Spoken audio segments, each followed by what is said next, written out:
Hi. So this is a video I'm calling Director's Cut. I am directing my first show, my first play, Agatha Christie's The Mousetrap. I'm going to make probably shortish videos after each rehearsal, audition, all that kind of stuff, and basically just sort of talk through what I'm experiencing doing my first show.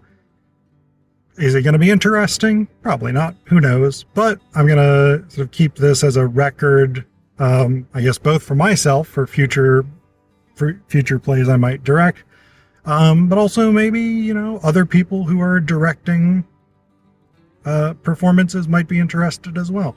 I'm going to eventually jam all of these shortish sort of video diaries together, probably into one long video that nobody's going to watch in its entirety. But I've just come from our first audition. We had one person come in for an early audition. Our official auditions begin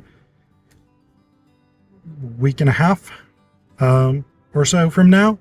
So we had our first person come in. He read for 3 parts. It was good. I think I was pleased with it.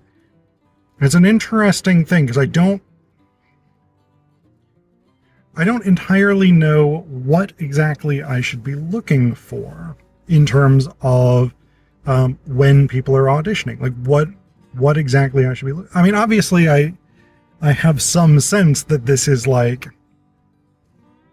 look for people who are good actors, but they're reading comparatively short sections of the play. And they're not prepping ahead of time, right? Like we give them the section that they're going to read when they get there. So even if they've read the play before and they have some sense of the character, they don't know which sections they're going to be reading. So it's an interesting thing. Because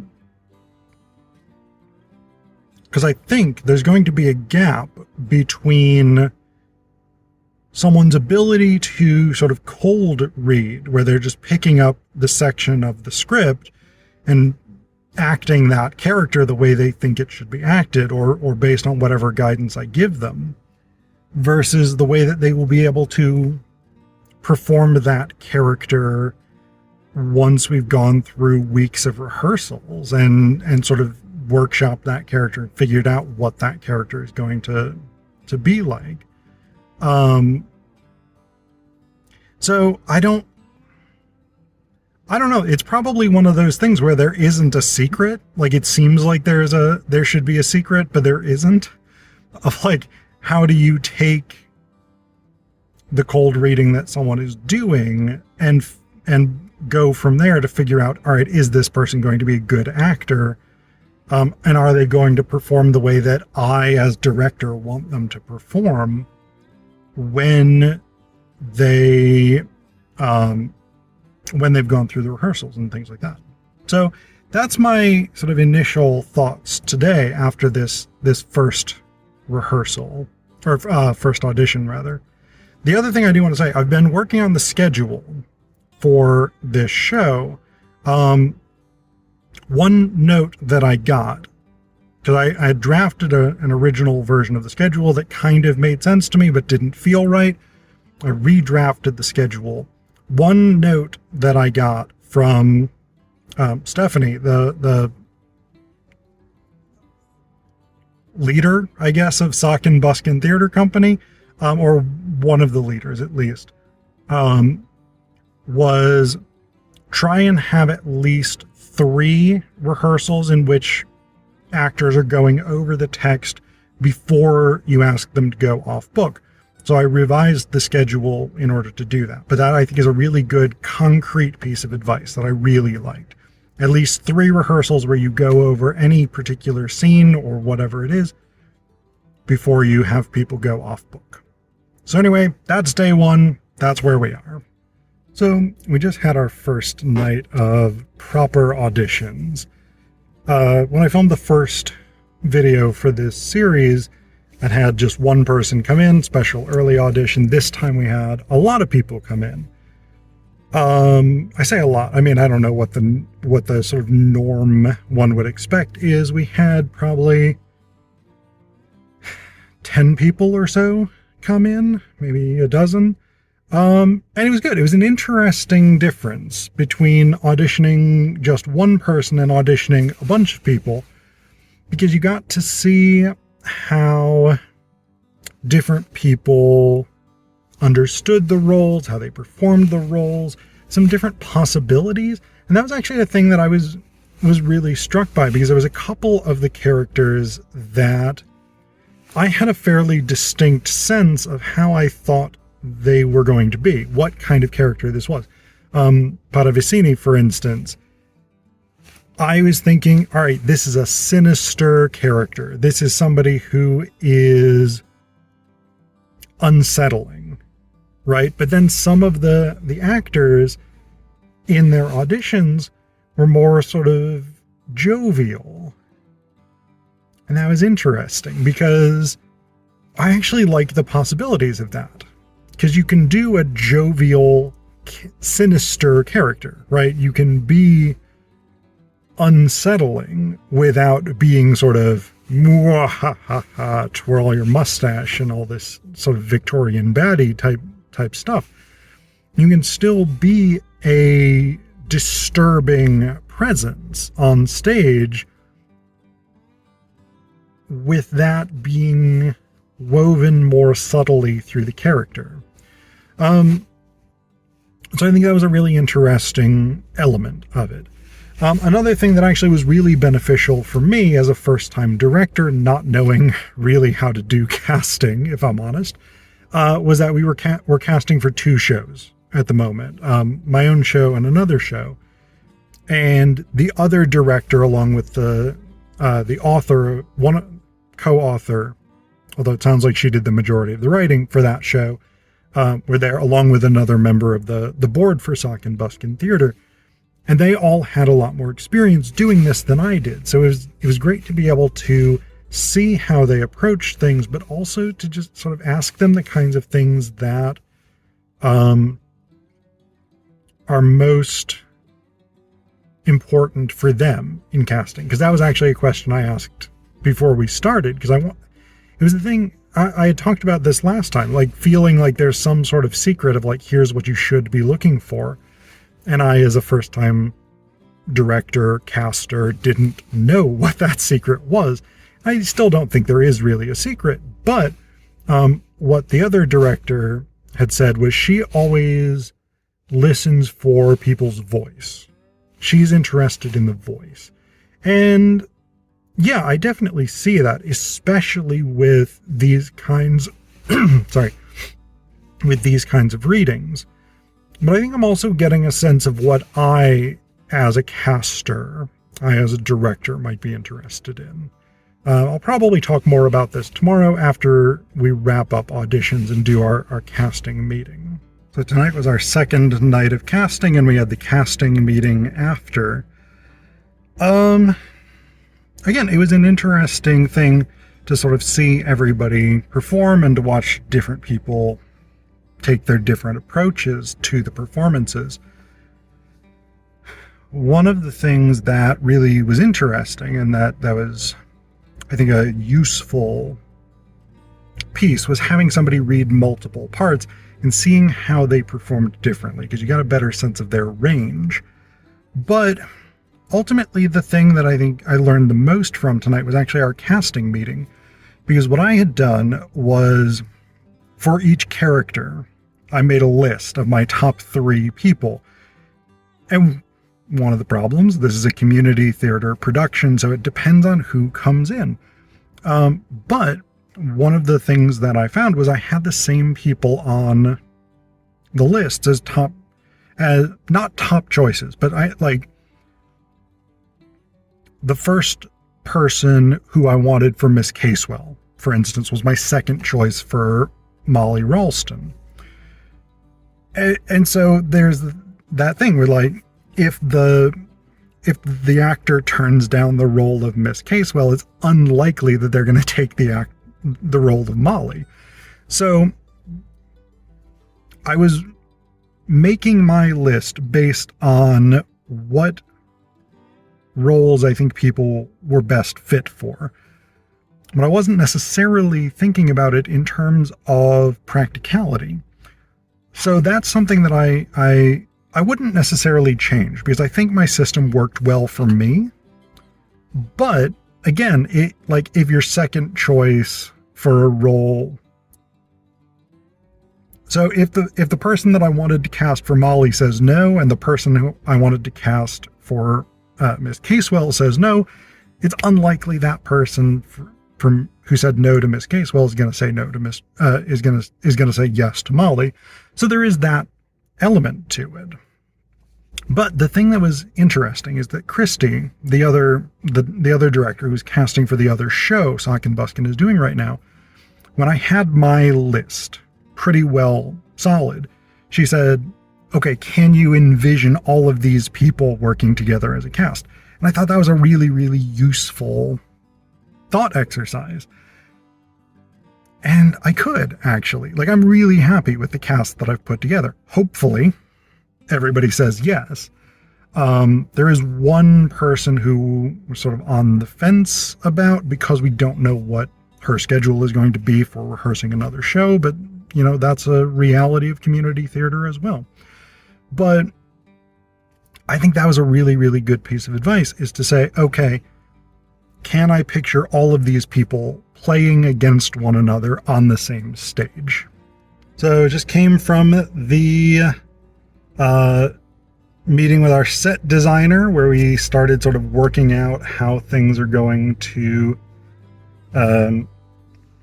look visually and be organized in the stage space. It's interesting because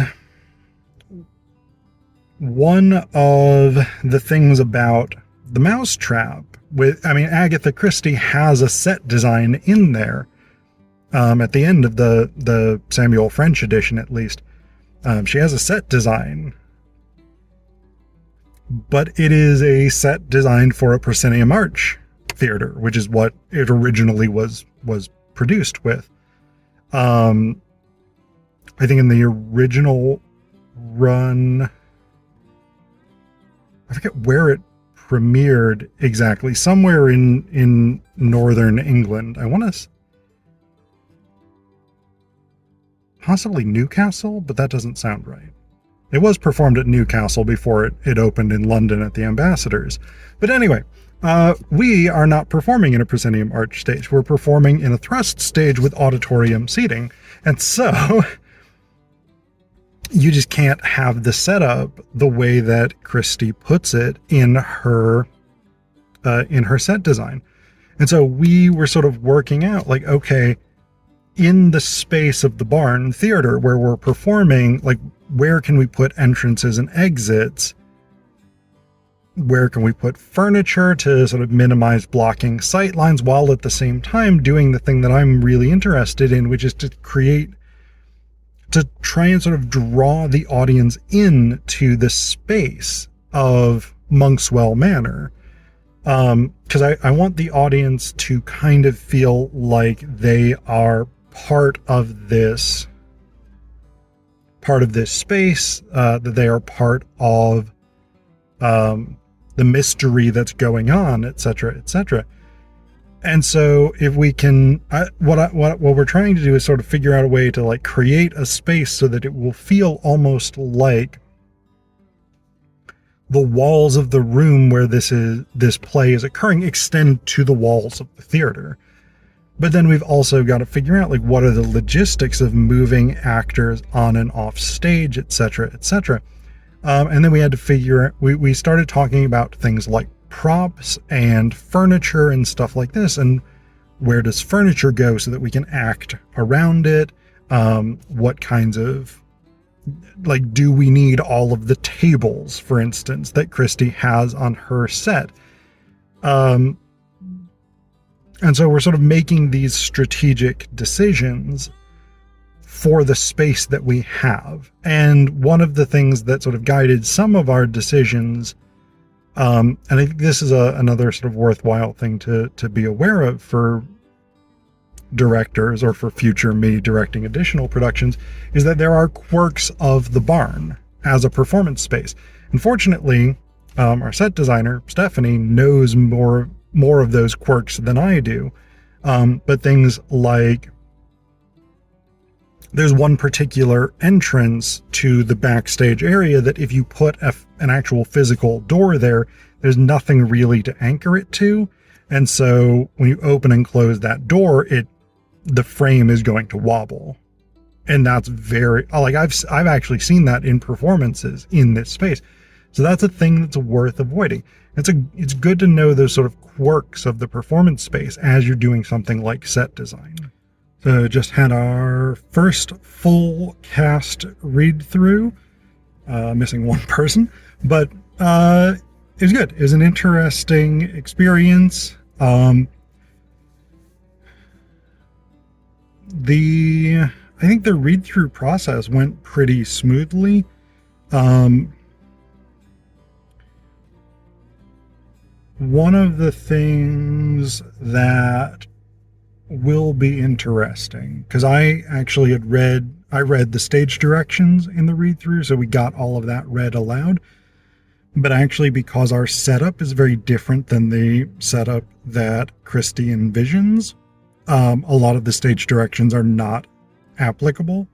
So it is going to be interesting to move from the read through process, where it was about what's in the text and sort of covering everything that's in the text, and then going to the actual rehearsals where we're going to start blocking with the setup that we've got, which is, going to be very, very different. So the way that people move through the space, the way they interact with the space, what entrances and exits they use, and all that stuff is going to be very different.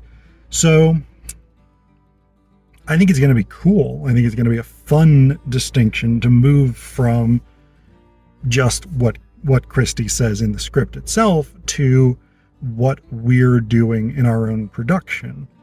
But it is going to be definitely a change. And so a lot of the stuff that I read today, as I was sort of reading it over, as I was reading the stage directions aloud as part of the read through, I was thinking, okay, what does that entrance, what does that exit correspond to with our scheme for entrances and exits? So I was trying to sort of map in my head from Christie's stage directions into where this would go in our production. And that's kind of a tough thing to do in that moment. And I think it's going to be a lot easier once we start actually blocking, and we're sort of making sense of stuff as we go. So we have our first rehearsal for Act 1, Scene 1 tomorrow. I think it's going to be good. I think we're going to have good possibilities with how this production gets blocked over the next few rehearsals and how we start figuring out what we're doing with this show. So we did our first night of blocking this evening.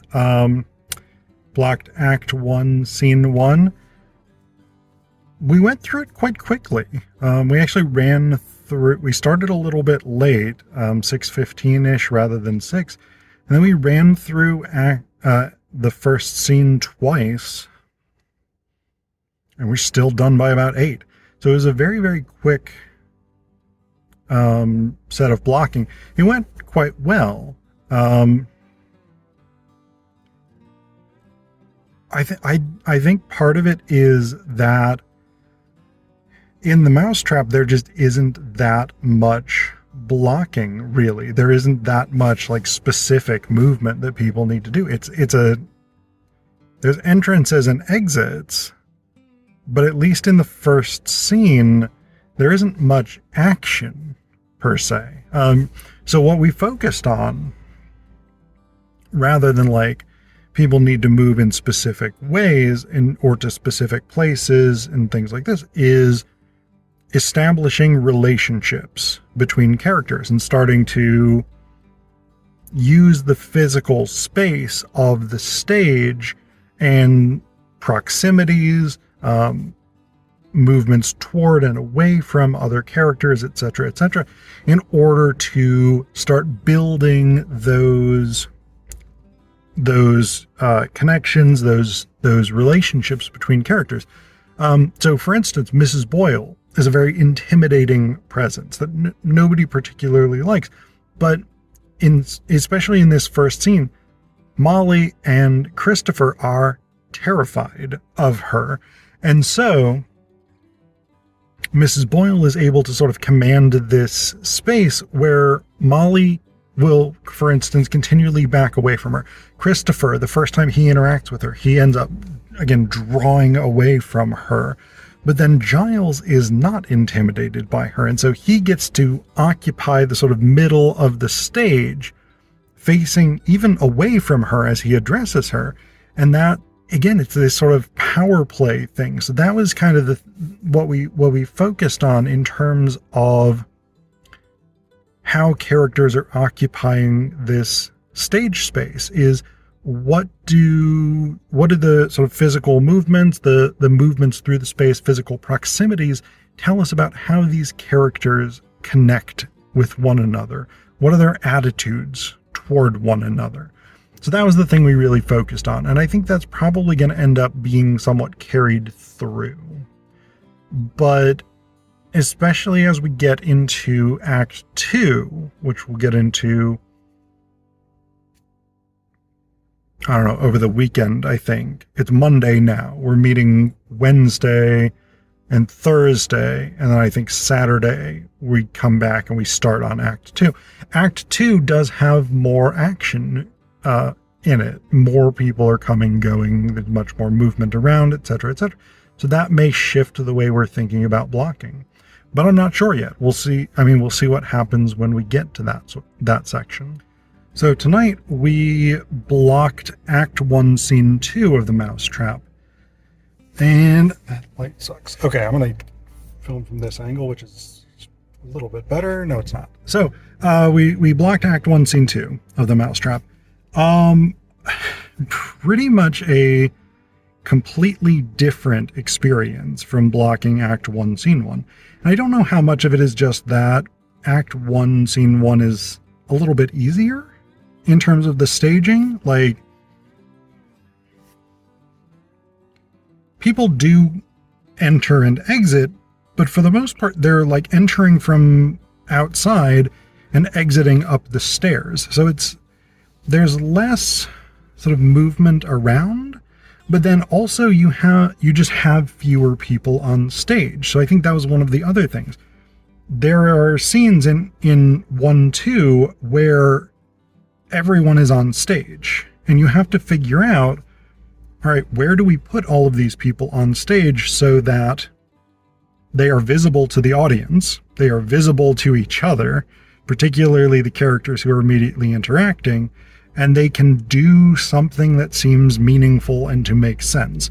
And I think that those three things became the real challenging aspect of blocking. The other big challenging aspect is that our stage setup, and I think I said this in a previous section of this video, our stage setup bears virtually no resemblance to Agatha Christie's stage setup, which means that some of our actors are trying to follow Christie's stage directions to cue them for where they're supposed to be going, what they're supposed to be doing. And that's not helpful. Particularly since in some cases, Christie's stage directions just don't make that much sense to me. So I think what I'm going to do at the beginning of tomorrow's rehearsal, I don't know that I want to give people time in rehearsal to do this, because this may end up being time consuming, but what I'm going to tell people is go through, cross out all of Christie's stage directions. Just ignore them. I've been telling them to ignore them. They haven't been ignoring them. So go through, cross them out. delete them, take them out. What you should be writing down, rather than trying to depend on Christie's stage directions, what entrance or exit are you going to? If there is an important movement you are making on stage, an important place that you're going, take a note of that. Perfect. Love it. Happy to have it. Don't try and make it work with Christie's stage directions. Our stage space is not Christie's stage space. It does not make logical sense. So let's remove that from our brains. And we will do that via crossing out the stage directions in the script. So we ran all of Act 1 tonight, refining the blocking. It was good. The focus became much more on sort of visibility from different, from the main audience's perspective. So I've been sort of sitting on the side, because with the barn where we're performing, there's audience on 3 sides, but the main audience is toward the south. So I tend to sit on one of the sides and watch from the side. The problem is the bulk of the audience is going to be looking straight on from the south. And so I hadn't been getting that perspective as much. Like I'd been moving over there sometimes, but we sort of refined a lot of the blocking to be more visible from that side, because that was the main place. And we started getting into the more sort of minor details, the more sort of focused elements of like, here's a particular line, can you deliver it in this way? Things like that. And so that was pretty good. One of the challenges that we're still running is that we're not off book yet. We're not supposed to be off book yet. And so people have scripts in their hands, and that kind of makes it a little difficult to sometimes present the lines in the way that they're ultimately going to be presented. And so as we move toward getting off book, I think it's going to become a lot better, and we're going to be able to do a lot more detail work, nuanced stuff in terms of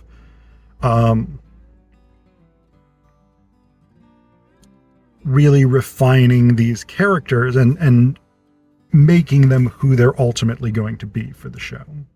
So today we blocked the first half of Act 2 of the Mousetrap, and I kind of did an experiment, and I'm pretty pleased with the outcome of it. Because I think I've talked about this before in these videos. Our stage is set up very differently than Christie's stage. And so the stage direction that she gives us don't really work for us. So what I had the actors do is go through their scripts and cross out Christie's stage directions. And then we ran basically entrances and exits. So we skipped all the dialogue, which is the vast majority of an actual play, and just sort of went through, okay, the first person who's going to leave is X character going out through this entrance. Second person who leaves goes out through this entrance. Whole group of people go out through this entrance, whatever it is. So we established those, and I had everybody note down the entrances and exits that they're going in and coming, that they're going out and coming back in. Then from there, we ran it with the dialogue, and we were able to block based on what works for our stage setup, how people are going to be in relation to our audience, and what the relationships between the characters are, like who's moving toward whom, who's trying to stay away from whom, etc., etc. And I think that actually worked a lot better, without sort of struggling through Christie's directions and trying to map them onto our space, which is, again, a very different space that it doesn't make sense to do that kind of mapping. It was a lot easier to build something that looks good and works with our space. So I think I'm going to do that again tomorrow when we come back for the second half of Act 2. So we finished blocking Act 2 today. Went pretty well. I think not necessarily any huge revelations about the play or the blocking or anything like that. The one thing I was kind of dreading was actually one of our actors has been doing a Cockney accent, and it hasn't been where it kind of needed to be. So the stage manager, who's also really stepped up and has been assisting me a lot as in the blocking and direction and stuff. We had talked about this yesterday after rehearsal.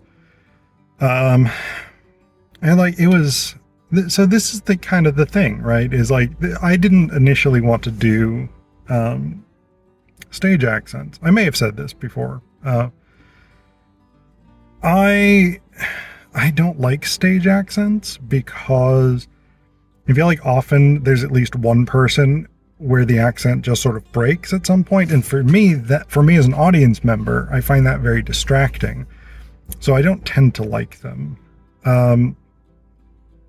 The people who've been doing accents in our show have been doing a really good job for the most part, with the exception of this Cockney. And it seemed like something that the actor was really into. Like he was really excited about this aspect of the character.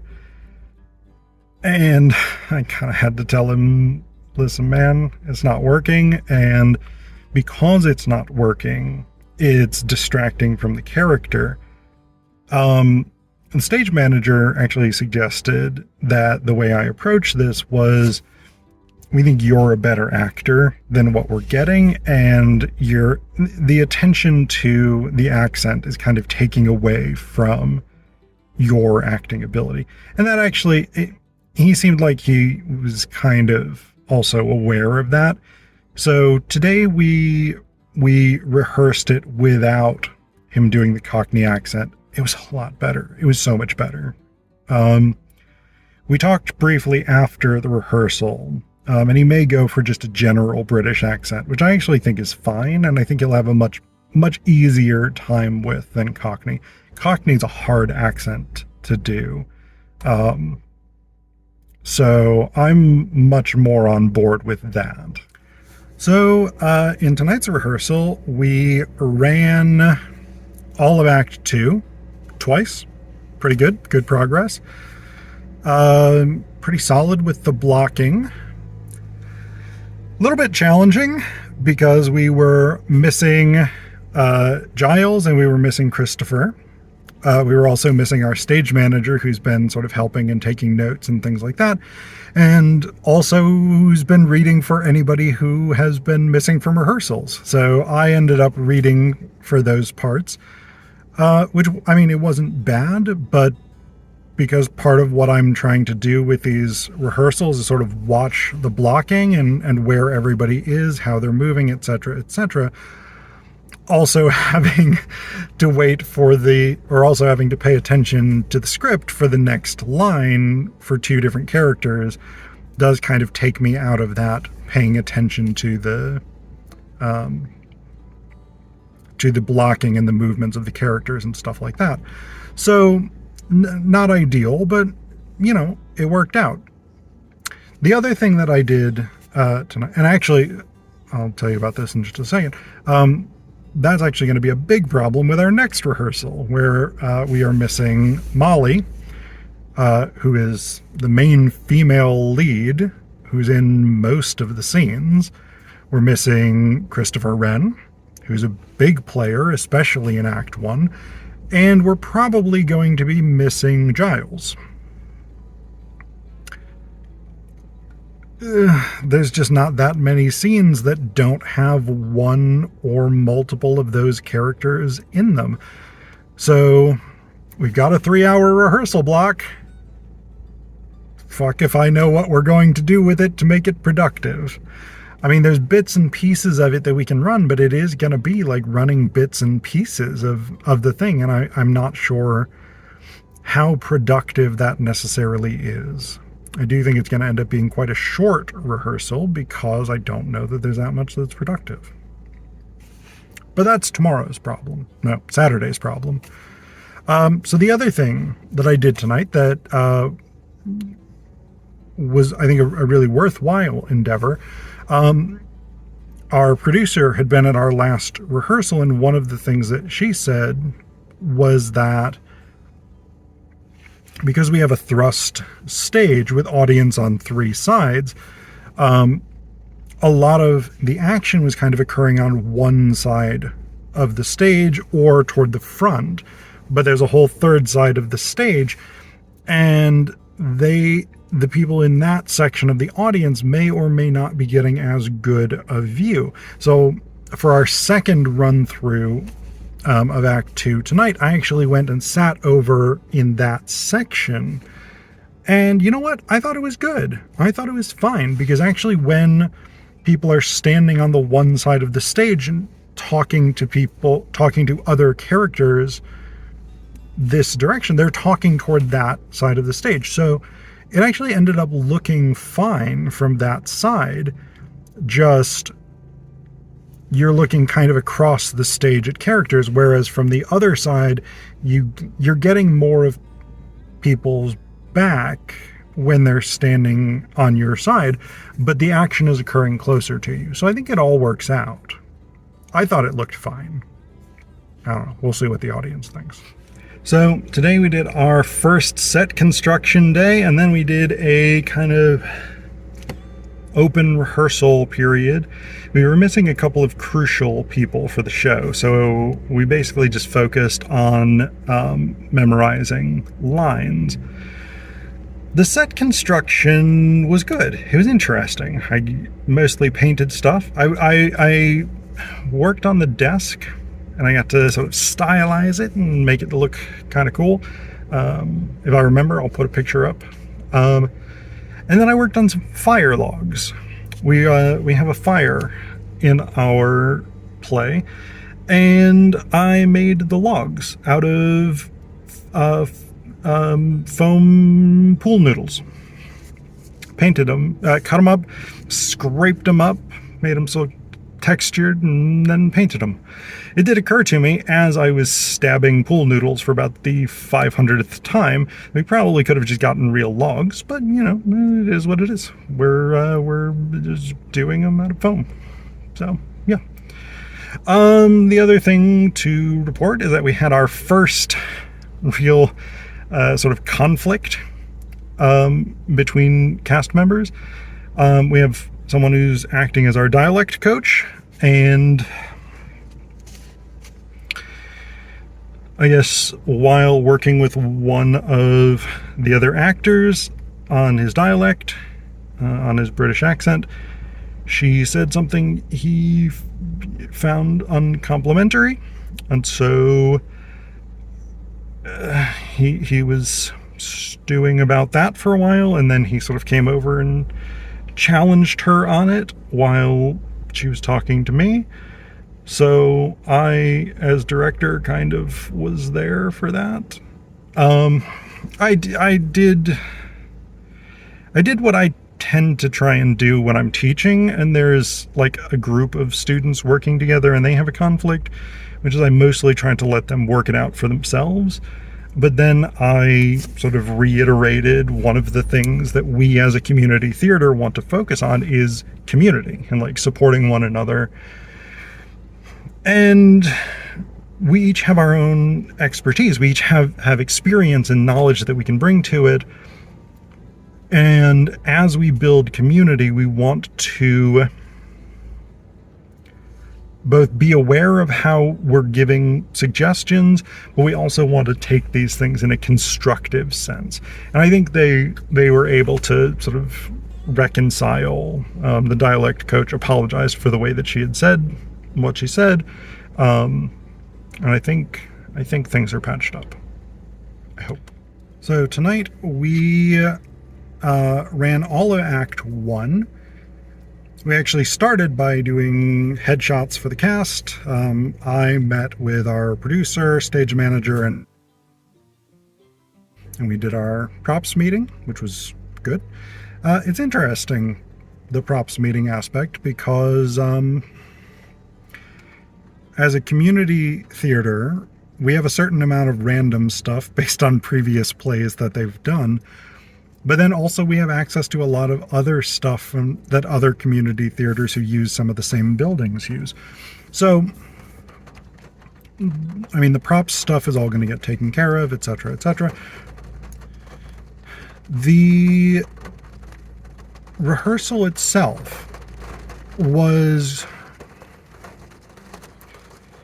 different than the previous blocking rehearsals, because we're getting to the point where, like, it's raining, so you can hear that on my car. We're getting to the point where, like, people start to know where they're going, but we're not yet at the point where, like, everything is set in stone. So it's in a kind of fluid space where we're moving toward the final product, but we're not there yet. I guess if I were comparing it to writing an essay, for instance, we've got the first draft done, and now we're polishing that first draft, but we're not yet at the editing portion. So I think it's an interesting difference in the level of work we're doing now, because we're starting to incorporate things like, not the final props necessarily, but we're starting to incorporate some props. We're starting to incorporate specific gestures that people are going to make, who's smoking, what they're doing with their cigarettes, etc., etc., these kinds of things, these kinds of decisions. And it's working at a more granular level to bring the characters to life and really show their distinct personalities, their distinct worldviews, experiences, etc., etc. So tonight we rehearsed all of Act 2, refined the blocking some. It wasn't ideal because we were missing Major Metcalf and Miss Casewell, so probably going to have to refine their blocking a little bit as we move through the next sections. But tonight was our last night where the actors are allowed to be on book. So I actually think it was a good run through of Act 2. We actually ran the whole thing. So with Act 1 of the Mousetrap, there's Scene 1 and Scene 2. So we've got a natural dividing point. But for rehearsals where we're working on specific portions, I've divided Act 2 into 2 parts. And we just ignored that break tonight and ran Act 2 all the way through. So yeah, there was some things where, like, we needed to refine the blocking, needed to make sure that characters, or actors rather, are faced toward the audience rather than toward backstage for some portions. Adjusted some gestures, adjusted some places where people are. And then after we ran it, I let most of the actors go and worked on a couple of things specifically with Molly and Giles. Molly's got a big emotional speech at the end, and we ran that. It's not perfect yet. The inflection is not quite where it needs to be, but we're moving in the right direction. And as the actor playing Molly gets off book, it'll be easier to really refine that and make that speech, get you right where you live. The actor playing Giles, a lot of his A lot of his performance has focused more on just sort of being where he needs to be and saying the lines. And so I did some exercises with him where I asked him to, without using words, show us Giles's emotion. And I think that helped him. I think that helped him sort of bring out, okay, what do I do to show that I'm jealous? What do I do to show that I'm angry at this moment, etc., etc. And so I think we're going to get sort of better emotional reactions from him going forward. And that's something we'll keep working on as well. So another long day, second day of set construction, and then a rehearsal. First day off book for Act 1, Scene 1. Went pretty well. I think there was a few bits that people consistently found tricky, but for the most part, in terms of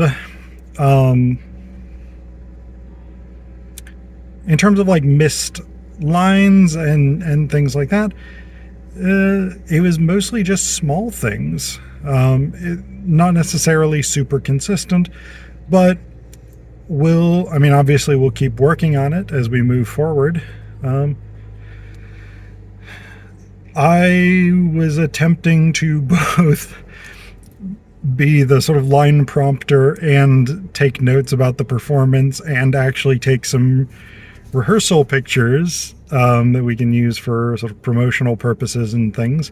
So I didn't get to take as detailed notes as I otherwise would have liked to, but that's the nature of the game.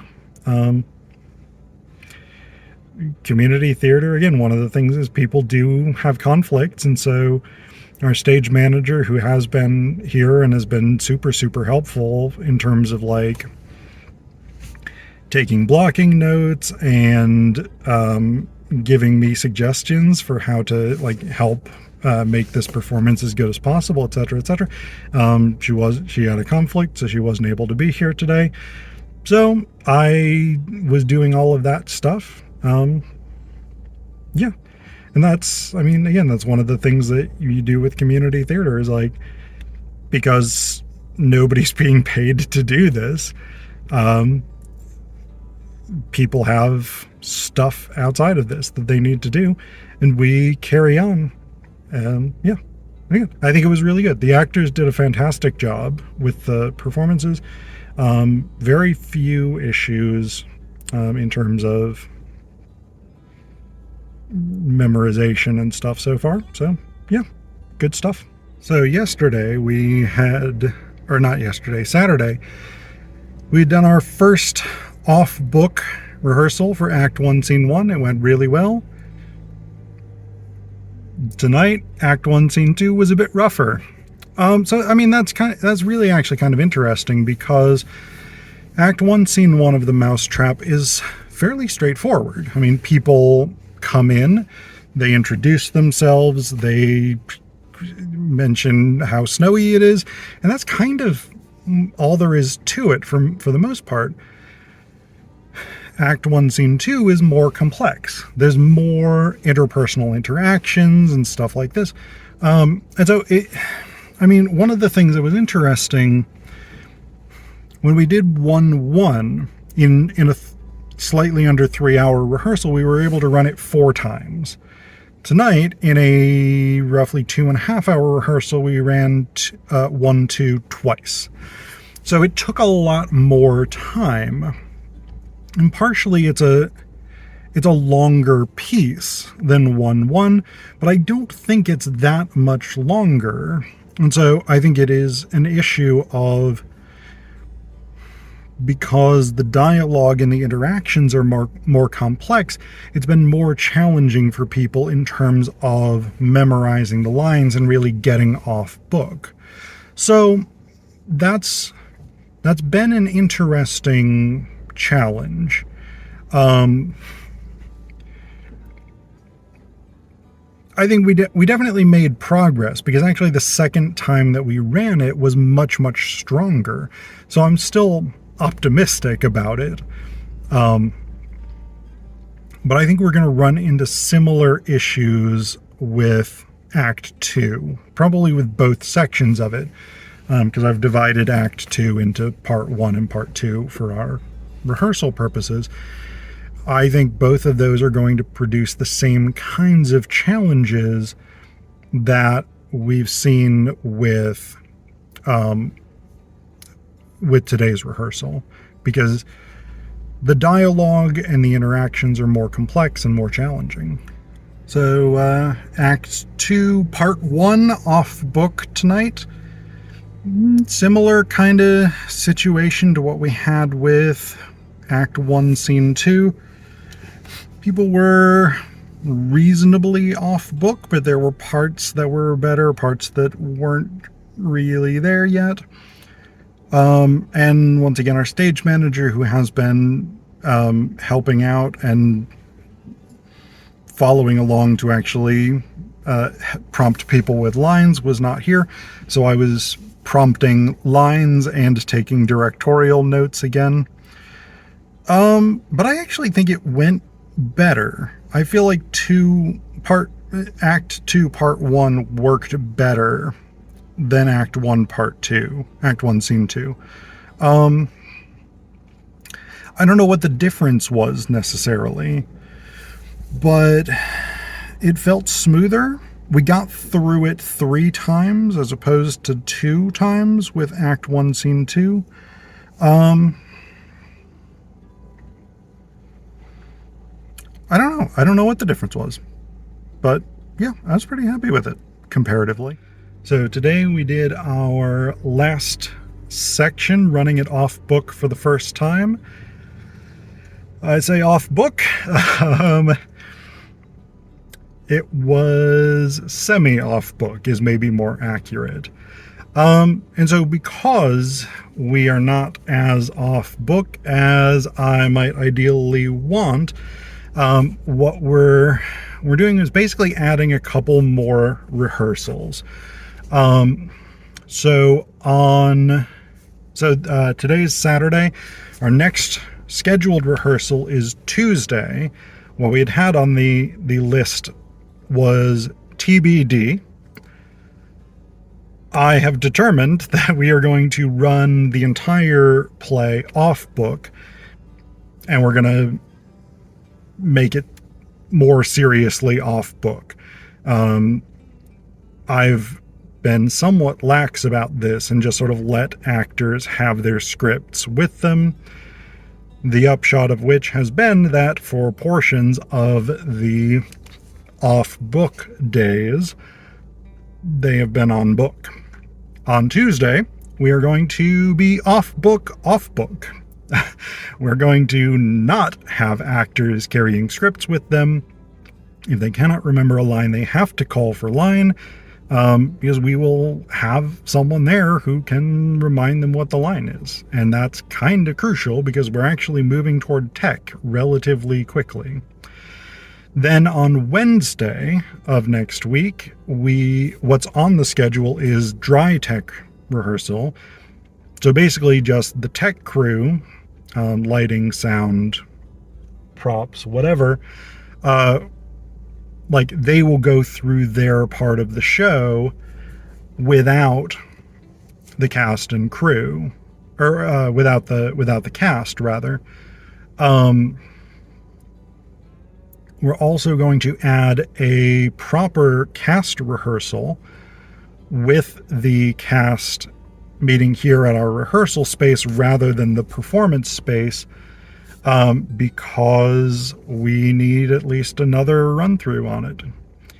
So that was sort of the decisions that have been made today. The other thing that I did today that actually I think was a pretty good exercise was in our rehearsal space. The stage manager and I have been sitting at one end of the rehearsal space, and then at the far end we have a separate little room. And I had the actors go into that separate little room, and they had to give us a shortish piece of their dialogue so we could check and see who was projecting enough. And I recorded it on my phone. We had one person who was genuinely properly well audible, a couple of people who were reasonably good, and a couple of people who definitely need to work on projecting. But I think that was actually a really good exercise to do. And I encouraged the actors to, if they have somebody in their house that they can get to check them, to just sort of go into a different room and speak some of their lines and have that person determine whether or not they're speaking loudly enough. So, weird rehearsal tonight, particularly for where we are in the rehearsal process. We had a shorter time than usual. Typically we've had 3-hour rehearsals, but because our Molly, originally she'd had a conflict on Tuesdays, and so our rehearsals were scheduled for Mondays and Wednesdays. Then her conflict got moved to Mondays, so we've shifted Monday rehearsals to Tuesdays. The problem is we were starting at 6 and I teach until 5:50, so we're now starting at 6:30 so that I can generally get over here. So we already lost a half an hour from the time we would normally have. Then our costumer was in tonight, and I mean, the costumes that I saw, the at least pieces of them, looked amazing. So, like, really good stuff. I'm not at all criticizing this, but the costuming element, the fittings and figuring stuff out, ate up a decent amount of our time right at the beginning. Probably we lost half an hour or so to it, maybe a little bit more. Then our sound guy came in around 8 o'clock, and we recorded. We got an opening bit where we have a woman's piercing scream and then some post-murder commentary.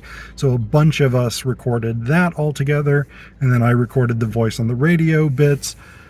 But the other thing that really kind of messed up tonight's rehearsal was that, well, two things. One was that there was a bunch of stuff in our rehearsal space between the costume stuff and the set designer was in there doing some work on the set. They were doing some work with props, etc., etc. So there was just a bunch of stuff around, and we really couldn't use the space. They had also been painting or varnishing or something like that, so there was a very, very strong, like I would say nail polish remover type smell. And one of our actors has allergies, so she actually just really could not be in that space very well. So we ended up taking over a couple of tables in the mall itself and basically just running lines. And so it was not ideal for where we are in the process and how close we are to tech to be running the play without blocking. But at this point, really the big issue, the big concern that the stage manager and I have is having people memorize the lines. So it was good to have that time where we could just run the lines without worrying about the blocking, but it's kind of concerning where we are, and not getting to run the blocking tonight. Fortunately, tomorrow we have our full 3-hour time slot. We will be running the blocking. We will be doing all the stuff. So, yeah. It is what it is. Every day's crazy in the theater. So, mixed bag with tonight's rehearsal. We actually weren't able to make it all the way through a practice run, which is somewhat concerning. We started out actually with something I think that is going to be really useful. We kibitzed about memorization techniques because we've got some issues with memorization. And that's concerning because, so this is Wednesday. Saturday, we have load-in day, and then Sunday we have tech. It would be really, really good to have everything memorized pretty much accurately by tech at the latest. We're struggling with that. So that sort of initial opening activity where we talked about memorization techniques, I do think it's going to be useful, but it ate up about 20 minutes, 25 minutes, something like that. And so that's part of the reason we weren't able to get through all of the show tonight.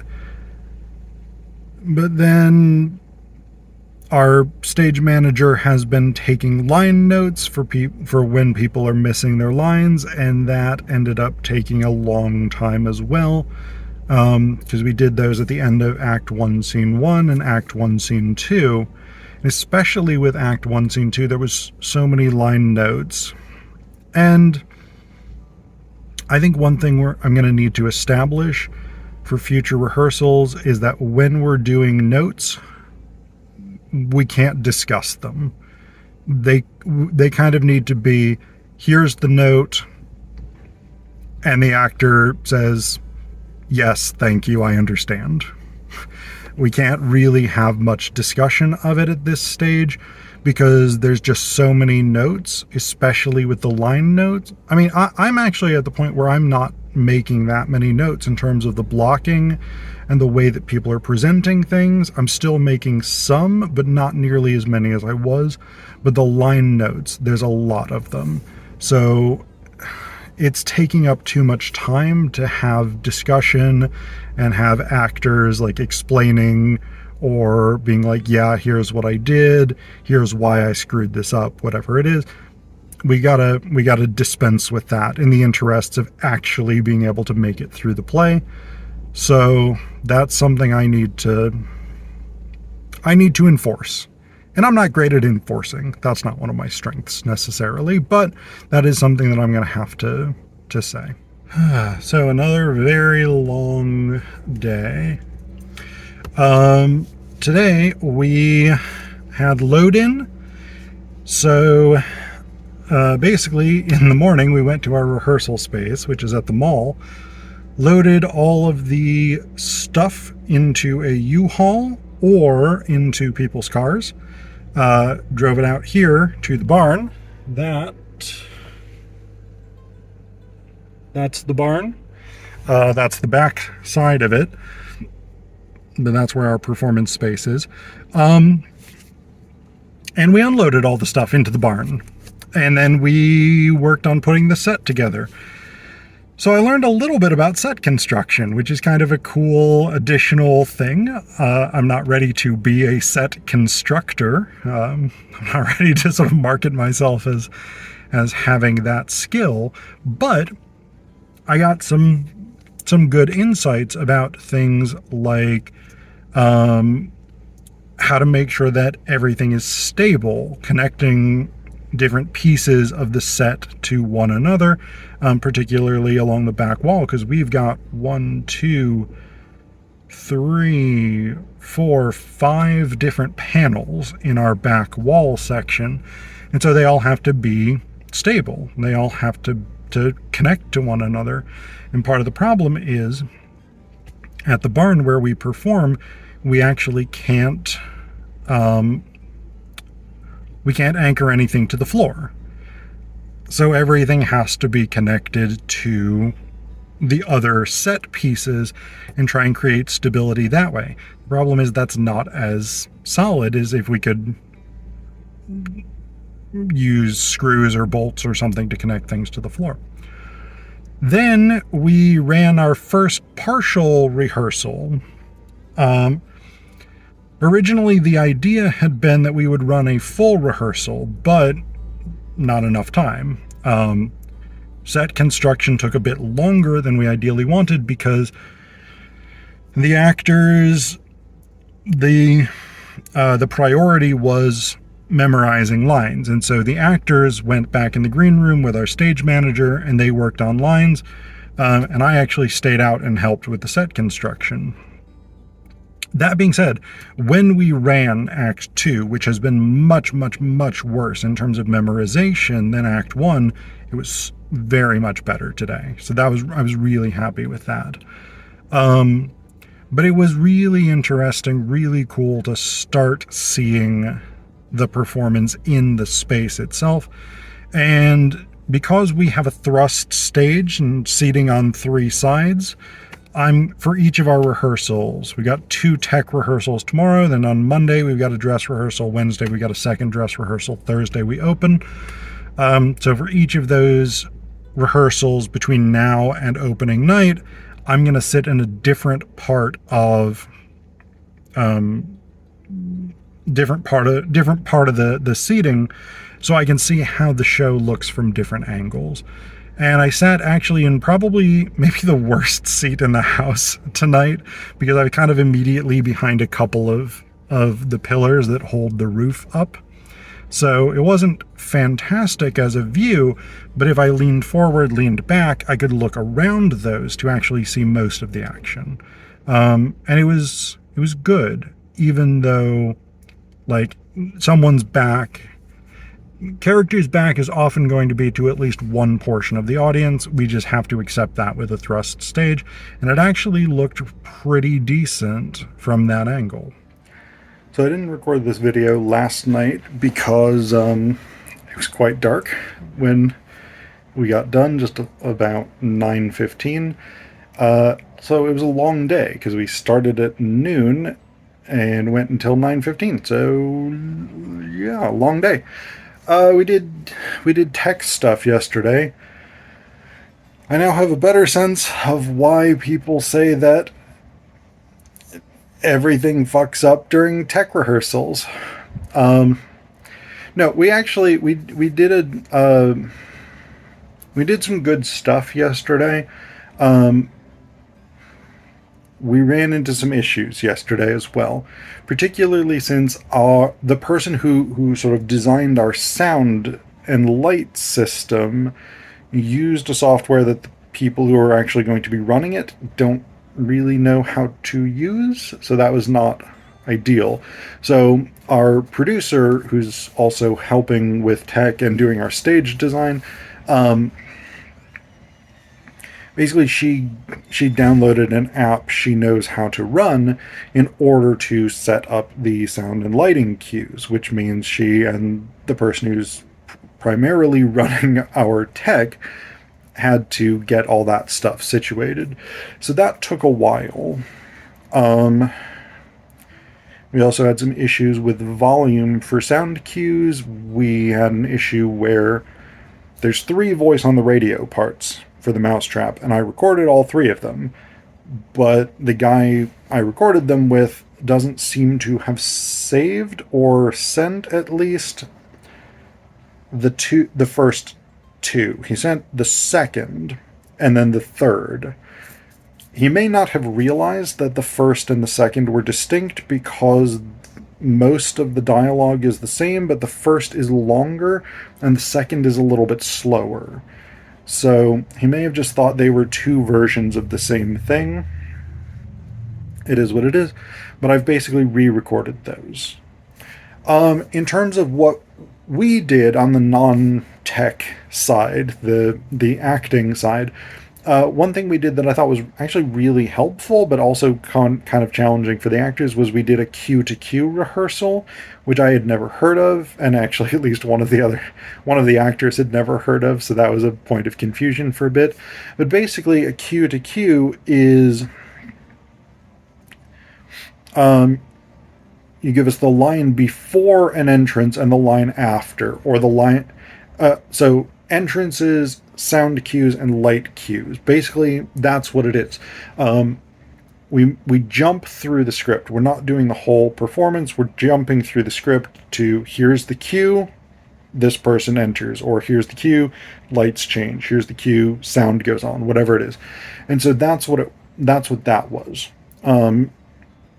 Also, as we were doing that, our stage manager was taking notes about what props we needed, when we needed them, etc., etc. So that's been a work in progress. It's all coming together. But as we're starting to run it in the space we're actually going to perform it, it's easier to figure out what we need, what we have, what we don't yet have, etc., etc. So it's all coming together. And then we did finally get a full tech rehearsal. It was pretty good. We got some issues, especially with the volume of some of the sound cues, but we're going to work on all that. So I'm once again recording this the day after because our first dress rehearsal ran very, very late.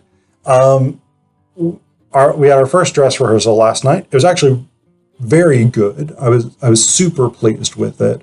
The performances were really good. Every time I see it, the cast gets better and better and better, and they're like incorporating more stuff. They're clearly getting more comfortable with their characters. The other thing was last night they weren't allowed to call for lines. So when somebody dropped a line, when somebody messed up a line, they had to figure out as quickly as possible how to keep moving forward with the show and get us back on track. And they did a genuinely good job with that. So I was so happy.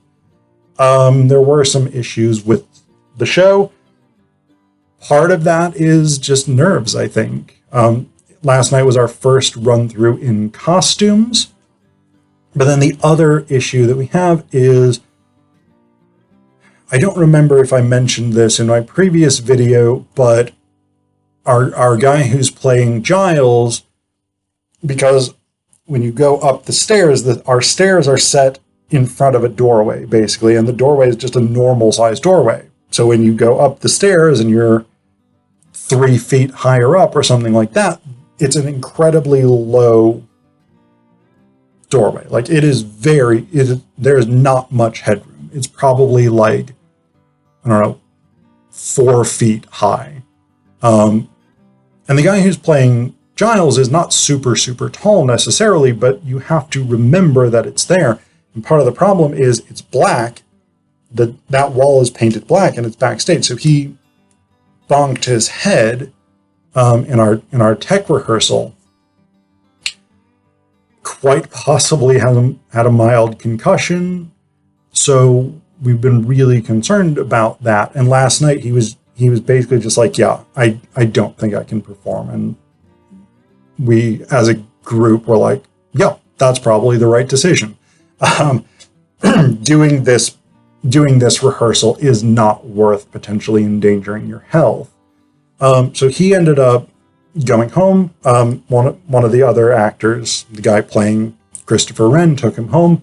And then we ended up, the first potential solution to that problem was that I could attempt to very quickly memorize Giles's lines and possibly be ready for opening night if the guy actually playing Giles is not feeling up to it. Our producer didn't seem real thrilled with that idea, so she suggested that our stage construction guy could at least stand in for Giles and could be on book for the show if that's what we needed. So that was our second possibility. But then our stage director was like, yeah, I know another actor who's roughly the right age. He might be willing to come and do it. And so we ended up waiting for that guy to come, which got us started much later than we actually wanted to. But we were able to run through the whole play with him on book, and we'd written some of the blocking cues in there. So it was not ideal, but it was the best we could do under the circumstances, hoping that proper Giles is feeling better. Our next rehearsal is tomorrow night. I'd ideally like him to be in that. If not, yeah, man, theater is theater. You gotta just plug on and do the best you can. So last night we had our final dress rehearsal, and tonight we open. I feel like I've said this a couple of times in the recent videos.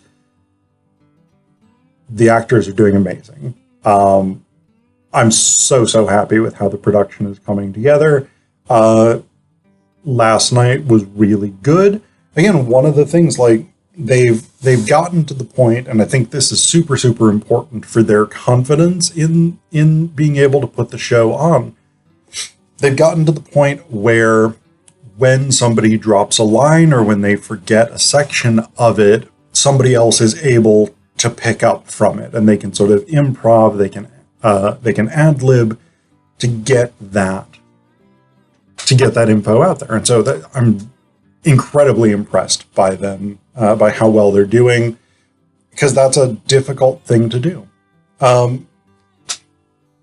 my part, I feel like being the director at this stage of the production is kind of a weird thing, because I feel like everybody else has tasks that they're doing, and I don't. Like, I understand that I did a lot of the like conceptual work early on, and I've given a lot of notes and a lot of feedback and suggestions and things like that, but I feel like it's a weird bit now where like the set construction people are still working on tidying up some stuff. Props is making sure that everything is working right and that everybody knows where their stuff is. The stage manager's got a ton of responsibilities right now.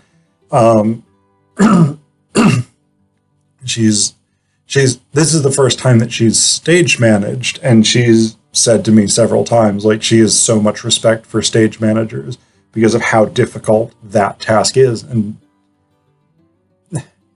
as much as she keeps saying that she doesn't feel like she's got it under control, I think she's doing an amazing job at it.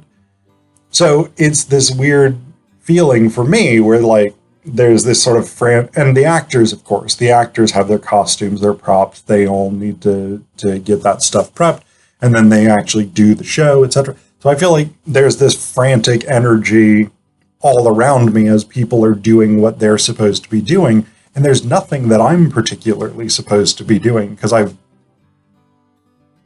we've gotten to the point where I release the show out into the world and it sinks or swims on its own. And there isn't much that I can do about that. Like, my vision, such as it is, has been as realized as I'm capable of getting it realized through this production. So it's this weird, I don't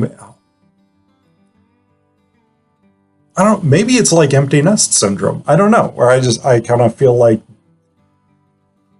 my usefulness to the show has ended and I'm just weirdly hanging around on the fringes of it. And I get that I'm like, because this is a thing, apparently, like, I never knew this because of my own sort of acting experience as an undergrad, where the director was generally the instructor in the course. Like, it never occurred to me that directors wouldn't go see the shows, or at least go be present for the shows. But apparently that's a thing. Like, a lot of directors don't go to the actual productions, in part because, there isn't anything really for them to do. But being there, you provide moral support. And so that's kind of what I'm doing. That's not necessarily my greatest skill set. You can ask my partner about that I sometimes struggle to provide moral support, but this is where we are. So our run is now over. This will be the final entry in the director's cut video. We had an amazing run. We had three shows, all sold out. They went really fantastically. The actors were amazing. The props people were amazing. The set designers and builders were amazing. The costume people were amazing. Everybody did a fantastic job. I seriously could not be happier with how this production went. Any of you who were involved, who are watching this, thank you so much for the effort that you put in. I got a couple of final reflections, things that I've learned directing this, and things that I enjoyed, things that really like made me happy in this role in particular, in this directing role.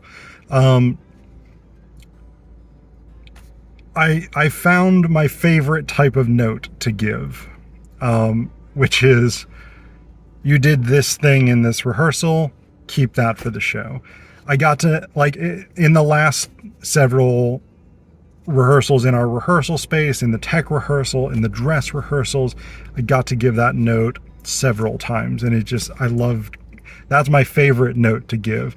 I loved when the actors knew the characters well enough and felt confident enough in themselves and their abilities that they could innovate with what the characters did, and then it looked so good and we just kept it. So, like, Miss Casewell, actually relatively early in the process, she added this sort of bite thing at Giles after the line, "Before we start eating each other, eh?" Paravicini did this thing where when he interrupts Molly and Giles's fight, he brings out these two roses and offers them to each of them, and it was so good. It's such these great character building moments, and I think that's one of the things that I really enjoyed as a director was, yeah, the big stuff matters. The big stuff is crucial. Obviously, like, you need to have people learn the lines. You need to have the basic sort of blocking entrances and exits and things like that. But as a theater person, as somebody who loves watching great performance, it was those small detailed bits that I really, really enjoyed. And this cast was incredible at adding those bits that made the show more complex and more interesting. And I think that was the thing I ultimately found most rewarding, in terms of working with this specific cast, these specific people. And the great thing is, it wasn't just the cast who did this. It was the set designers, the costume people who added these small, nice little details. Like, I don't know whose idea this was actually, but we had 3D printed these small plastic mice that were spray painted, I think, with glow in the dark green. And so they were visible when the lights went down, and we put 3 of them on the radiator, we put 3 of them on the fireplace, which were on opposite sides of the stage. And it was such a good small detail that, like, we didn't need to do it. Nothing in the story says build mice into the set design, but they did it. They came up with that idea, and it was so good. It was such a good touch. And again, we got the same thing with the costumes. We got the same thing with props. All of these small little things that people noticed. Like, that was one of the things, like, because of the way the actors engaged with the set and engaged with the costumes, engaged with stuff, people noticed. And so it really paid off. It was a great thing. It was a great performance. Again, I'm so happy with it. I'm so honored to have worked with these people. And I'm definitely gonna do this again. I'm gonna volunteer to direct with Sock and Buskin again. I'm gonna audition to act as well, I think, in a future production. We'll see if I get cast or not, but that's a different issue.